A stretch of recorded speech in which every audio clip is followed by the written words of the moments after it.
We're hanging out in Center Square, Raleigh, North Carolina, looking at all the cool statues. We just went to the North Carolina History Museum.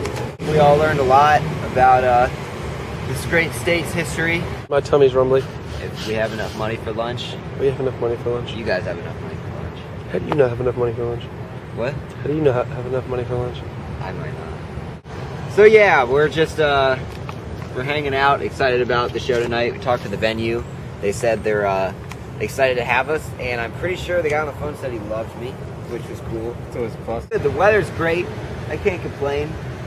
I feel the Dayquil starting to kick in. I feel good.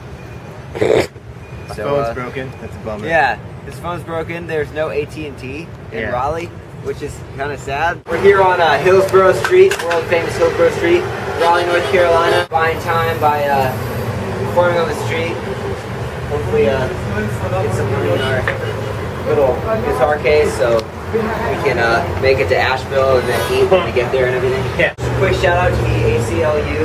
They've been really cool to us. They're out here on Hillsborough Street representing, civil rights for American citizens. Ron Paul represent 2012. Gary Johnson. He met Gary Johnson, the guy who's running for Oh, president. the libertarian candidate. You'll appreciate Gary Johnson. it. He might be on the He presidential handed debate. out rolling papers. Let's get some film Oh of it. my God! That's Look at the quote. Haven't American families suffered enough? Pardons to all first-time nonviolent drug offenders. Some of my finest hours have been spent sitting on the back veranda, smoking hemp and observing as far as my eye can see.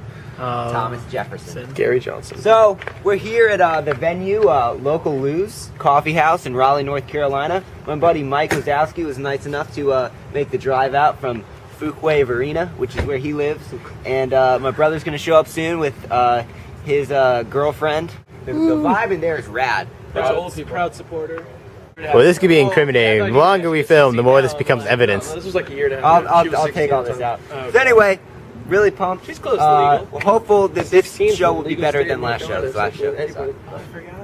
We'll see you there. History is my story. It's probably paranoia. Started out in Snowflake, that's in Arizona. Travis worked in lumber, driving home for slumber with 4 of his buddies and 1 of his brothers. Ooh, they saw an object flying out the forest. Stopped to investigate. The rest will blow you away.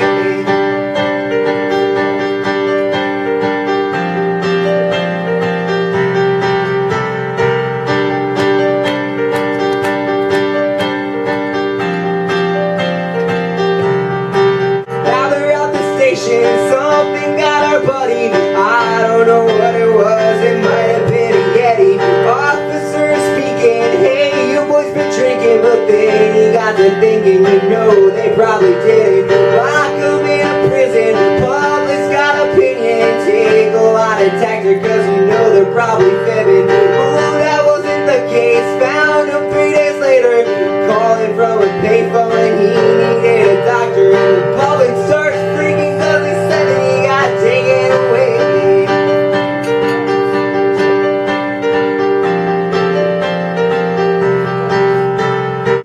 This is actually my second tour. First tour I did around New England with a friend of mine who went by the name Jack Rabbit with 2 T's.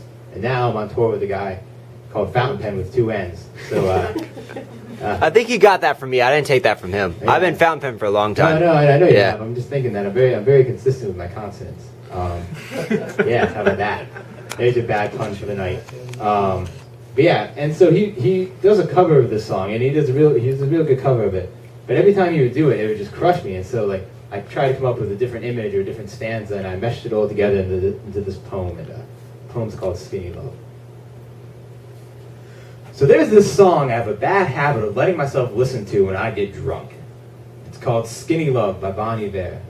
And I have a real hard time getting past this part that goes, and I told you to be patient, and I told you to be kind, and I told you to be balanced, and I told you you'd be fine, and now all your love is wasted, and who the hell was I? Who the hell was I? I let this line float around my head as though it's a magic 8-ball, as though if I give myself a good enough shake, I'll get an actual answer, like yes or no, or maybe even, whenever you walk by, I feel as high as the Tokyo skyline right after Godzilla has gone back into the ocean. And whenever we try to have a conversation, I know that it's got to be dubbed over because I can hear the words I'm saying, but it seems so hard to match them with the movements of my lips. And no matter what happens, I always end up feeling awkward and probably looking pretty goofy, but hey, cut me some slack.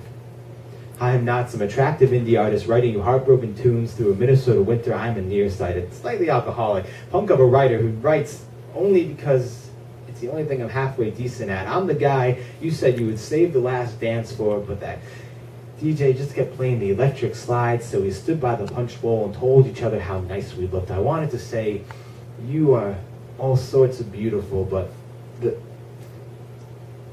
your dress looks good on you. Was all I could manage, and you said thank you. But you said it the way you used to middle school cafeteria ladies. Sure, you meant it, but you weren't particularly interested in what they had to offer. I'm starting to believe more and more that this entire universe was formed from some sort of subatomic heartache. I mean, don't you think that whole Big Bang thing had to hurt just a little bit for somebody, somewhere? Why do you think scientists keep saying that this universe is constantly expanding? Man, those two little molecules are trying to get as far away from one another as they possibly can. Don't you understand? Oh, the show was sick. Yeah. It was awesome. There was Very good. There was probably a handful of people in there, but they were awesome people. They listened. They all bought merch. They bought merch. It was great. Both our merch. Yeah, it was a very friendly, warm environment. It was exactly what we needed. And I can tell you one thing: it's not the last time I played this joint. It's always cool knowing that you have a place to come back to and you welcome back. Yeah, that's kind of what this tour is about: is to branch off and kind of network, make some connections. Mountain to sea right now, mountain Yeah. to world tomorrow. Exactly. Yeah, local We news. really appreciate you guys having us out. We'll be back. So right now, I think the plan is to Hit up a hookah bar. go smoke hookah with our best friend Mike Wazowski. Out here on Hillsborough Street. Just left the Atwater address, or the Atwater Estate is what they call it. Very blessed that they had us, and they were really good to us. So just want to give a quick shout out to them. Driving all the way to Asheville, North Carolina, which is about 4 hours from where we're at right now. So it's gonna be a long ass drive. It's gonna be a haul. Maybe have some good conversation. Sleep. Hopefully Bradley's gonna try to go to sleep. If you're gonna try to go to sleep, I think Donnie should sit up front. We ran into a little bit of a speed bump back there in Winston-Salem. So the story goes that I'm a very, very slow driver. I don't like to, rock the boat. I like to just chill, like we'll get there when we get there. So I'm in, the fast lane, and I'm doing about, 60, 65. Going slow to fast lane. Yeah, going slow to fast lane like I do. Yeah, and this middle-aged woman, gets behind us, starts, flipping us the bird. Well, I decide to go out of my comfort zone and, just, show her, who's boss. You don't do that. So I start going, what do you say, 80? Yeah, I start going 80, and, Blue right lights. after that, we saw blue lights, and, cop pulled us over. He was really cool, though. He was gonna pull over the Yeah, he told us he wanted to pull over the other lady, but since we're going faster, he couldn't. So For following he too let close. us he let us off easy, and he's cool. So we're at Asheville right now. Look at that beautiful skyline. It's a warm summer day. I've never been to Asheville before, so I'm really stoked to be here. And we're meeting up with the girl that we're playing a show with pretty soon. She's got off work, so.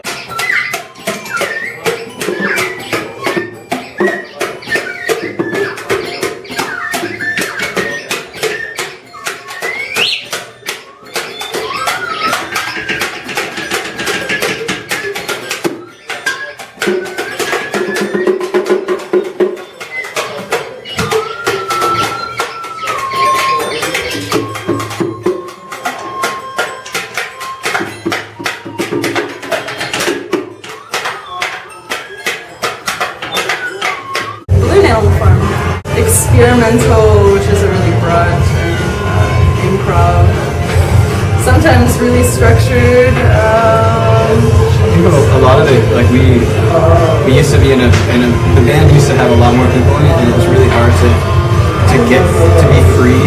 We just would jam, the three of us, a lot after practice, and we realized that was more fulfilling than playing with the rest of everybody. So I guess, and for our influences, like definitely Frank Zappa. Animal Collective. Yeah, no. And I think all of us. There's this thing called the Green Line, which is the worst piece of mass transit ever created ever. And it's the main important thing about this. The phone's called that. So we're waiting to catch the T at Heinz. This girl I used to know spots me from down the platform, walks off, and starts a conversation that honestly sounds more like a word problem. It's full of dates and times and the fact that, well, I kind of haven't talked to her in 3 weeks. When she stops and it's my turn to speak, I can't think of anything to say except I'm sorry, to which she says, well, I guess I was just an inconvenience for you then, and she caught the B train before I had a chance to say anything. But I wanted to call out after, say something like, you know, I never said I'd be any good at fractions, but I'm willing to bet you deserve someone who would give you more than half of himself, and that person just isn't me. You see, I spend most of my time chasing house party Cinderellas around Central Square and blowing all the money I don't have on girls I'm not particularly sure I even want. You said you thought you were an inconvenience, but that just isn't true. The only two things that have ever, really been an inconvenience for me are my commitment issues and the Green Line. You and I, we were just the doodles of some absent-minded guy who was bored in geometry class. I was stuck somewhere by C-squared, and you were way the fuck back by fractals, tessellations, and all the other beautiful things that I will never fully understand. But you will find a man who does, who will know the natural rhythms to audio logs and spend nights making sure you remember that congruent angles are formed from axes that are perpendicular to each other. But the girl who has my heart, she is somewhere out in Medford, getting hit on by much more attractive and potentially successful guys from Tufts who know enough math to plot the bends of her curves and graph every coordinates in ways I never will. I always found something so beautiful in asymptotes, how they come so close to hitting zero but just can't. So they break themselves down to the smallest of decimal points, trying so desperately she is mathematically unattainable. That doesn't mean I can quit. When I told you I was sorry, I meant it.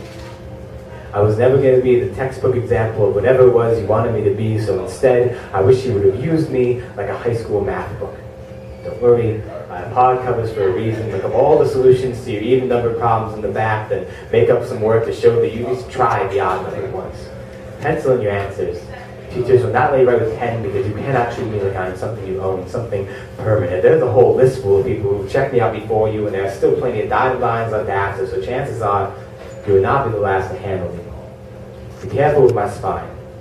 It is torn and loose and wrinkled. It has gotten that way of being open once too often, carried in the bottoms of backpacks and forgotten about in lockers, but don't bother buying a book sleeve for me. I will not be yours long enough for it to even matter, and besides, it won't stop me from bending in my corners or spilling some sort of hot beverage all over my pages, everyone. Leaves a unique wear and tear. That's why we say people will shape industrial for you to fall asleep on top of me dream. Through all your boring lectures, just be sure your friends take good notes so you can get your work done to the classes, and you won't have to lug me home. I will only be extra weight for you to carry on your shoulders.